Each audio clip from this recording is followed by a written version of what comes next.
మనందరి కోసానికి, మన పిల్లల కోసానికి వాళ్ళు ఒక సంస్థను స్థాపించడమే కాకుండా మనకు ఇష్టపూర్వకంగా మనకి ఇష్టమైన విధంగా రేడియో కార్యక్రమాలను చేసుకోవడం కోసం కూడా ఒక ప్లాట్ఫామ్ని క్రియేట్ చేయడం జరిగింది వాళ్ళు. అలాంటి మహానుభావుల గురించి మనము ఎంత చెప్పుకున్నా తక్కువ.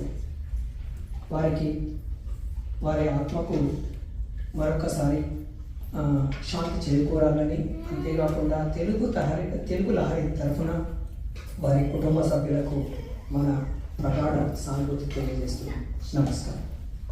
తెలుగు అసోసియేషన్ స్థాపనలోనూ అదేవిధంగా మనకు ఆధ్యాత్మిక కార్యక్రమాలకి ఆద్యుడిగా, అంటే తను అన్నమయ్య 17 అనేది ప్రతి సంవత్సరము తను ఎంతో రసవత్తరంగా భక్తిదాయకంగా చేస్తుండేవారు.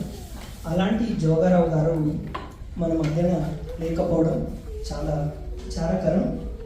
అందుకని మనమందరము ఒక 2 నిమిషాలు వారి ఆత్మకు శాంతి కలగాలని మనం మనస్ఫూర్తిగా భగవంతుని ప్రార్థిస్తూ ఒక 2 నిమిషాలు మౌనం పాటిస్తాము.